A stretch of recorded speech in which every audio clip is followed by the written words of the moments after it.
Olá a todas e todos, meu nome é Virgílio, eu sou professor de animação 2D e 3D digital do curso de Cinema de Animação e Artes Digitais da UFMG e esse vídeo ele é parte de uma série de 4 apresentações sobre cinema de animação que foi criado por o projeto Aulas Abertas. Assim, a gente já viu os fundamentos da construção do movimento animado, com a aula do professor Antônio Fialho. A gente viu algumas das possibilidades poéticas dessas narrativas que vão além daquele estereótipo de algo direcionado apenas para o público infantil, com o professor Maurício Gino, e vimos como a animação pode habitar outros espaços e formatos que não a sala de cinema ou da TV, como é o caso dos domos e telas hemisféricas, que foi apresentado pelo professor Vitor Amaro. E aqui, o meu objetivo é tratar de uma abordagem ampliada sobre a animação, que engloba essas visões para que a gente possa compreender, então, a animação como uma forma de expressão artística que faz uso da técnica para criar a ilusão do movimento com imagens sintéticas. E quando eu falo de uma abordagem ampliada ou expandida, eu não estou negando os princípios da animação clássica, da linguagem cinematográfica, ou de produções voltadas para o público infantil, mas eu estou considerando aqui outros fatores que são importantes para a gente compreender a animação de uma maneira um pouco mais ampla. E para que a gente possa, então, fazer essa leitura, para pensar em novas possibilidades para a animação hoje e no futuro, a gente precisa voltar e compreender os fatores que permitiram o surgimento dessa forma de expressão artística.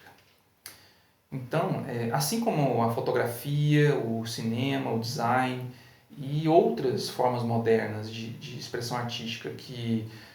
são aliadas à reprodutibilidade técnica, a animação como a gente conhece hoje, ela surge a partir dos desenvolvimentos técnicos lá da Revolução Industrial no século XIX. E foi uma época que produziam ambivalências, que oscilam desde a destruição da natureza, exploração de pessoas em nome da acumulação de capital, como o desenvolvimento técnico, artístico e científico em várias áreas do conhecimento. E foi a partir de avanços em campos distintos, como a mecânica, a química, a automação, entre outras, que várias pessoas começaram a fazer experimentos artísticos cada vez mais complexos, com os recursos materiais que foram se tornando disponíveis em seu ambiente. E é exatamente esse o ponto de partida para que a gente possa pensar sobre a animação nessa abordagem ampliada. Afinal, embora o formato cinema de animação seja o mais conhecido, aquele que a gente conhece com os produtos da indústria cultural que se consolidaram lá no início do século XX nos Estados Unidos com os estúdios Disney, Warner, Hanna-Barbera, esse não é o único formato onde cabem as formas animadas.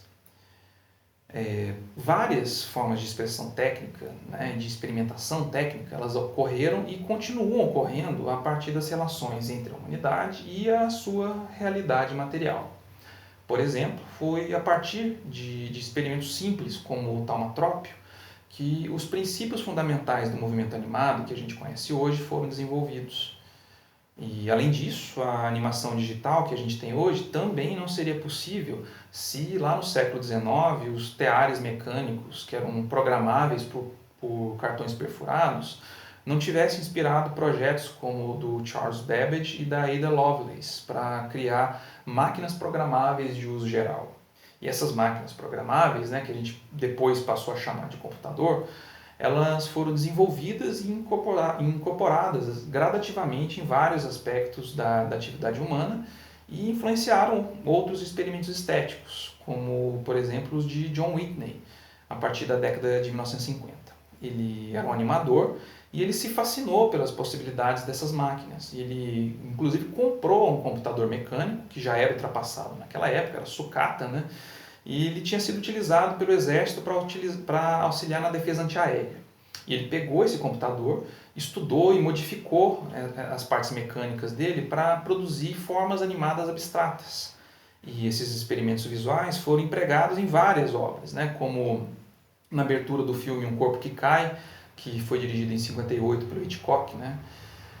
E a gente também pode lembrar outros experimentos, como um que foi produzido na antiga União Soviética em 68, por uma equipe de cientistas que criou um modelo matemático para animação de formas que eram completamente digitais. E com isso eles produziram a animação de um gato andando. E na época eles geraram essas formas do gato e imprimiram cada frame desse desenho e passaram para o formato de película para fazer um filme. E então, assim, a gente pode pensar a animação, né, como ela sempre tendo sido influenciada pelas condições técnicas do seu tempo, ao mesmo tempo em que ela influencia outros desenvolvimentos, né? E sobre isso a gente pode citar o curta La Femme, que foi dirigido pelo Peter Folds em 73 na National Film Board do Canadá. E ali a ideia do consumismo, da ganância que permeia a sociedade moderna, ela foi narrada por meio de técnicas de animação digital que elas foram desenvolvidas para aquele filme e que elas são usadas até hoje nos softwares que a gente usa para animar. E além dessas relações então de influência mútua entre a técnica e a animação como uma forma expressiva, a gente também pode pensar em experimentos que eles vão começando a se afastar um pouco daquele fazer tradicional do cinema de animação. E um exemplo é o filme Big Bang, Big Boom, né, que ele foi criado pelo artista italiano Blue em 2010, e ele usa o grafite e a paisagem urbana para criar as sequências animadas. E é justamente o registro desse processo super longo que ele brinca com a ilusão do movimento. E com uma ideia também semelhante, né, o filme Gulp, ele é um projeto comercial, um curta, que ele foi realizado pelo estúdio britânico Aardman, que ele posicionou um telefone celular num guindaste e fotografava tudo aquilo embaixo do que eles chamaram que era o maior estúdio de stop motion do mundo. E esse curta ele foi feito com atores, objetos em tamanho real e os desenhos foram feitos na areia da praia, tudo para criar a ilusão do movimento, né? E isso ajuda a demonstrar tanto o uso de suportes diferentes daquilo que é tradicional para o desenho animado, como ele também evidencia um contexto técnico em que um telefone comum, que inclusive já é ultrapassado pelos padrões de hoje, que ele pode ser uma ferramenta de expressão artística, porque afinal, hoje, com um computador doméstico e software livre, qualquer pessoa pode se expressar artisticamente por meio da animação. E à medida então que a gente vai começando a se afastar daquela visão mais restritiva do cinema de animação, a gente pode pensar em outras aplicações como a projeção mapeada, que ela usa, né, os princípios do movimento animado, mas ela faz um jogo com as estruturas urbanas, como edifícios e monumentos, né? E nesse exemplo a gente vê a obra Interconnection, que ela foi dirigida pelo húngaro Antonín Crizanic, e ela foi feita em 2016 e projetada na fachada do Palácio do Parlamento da Romênia, que tinha sido, né, um evento dedicado a esse tipo de projeção mapeada.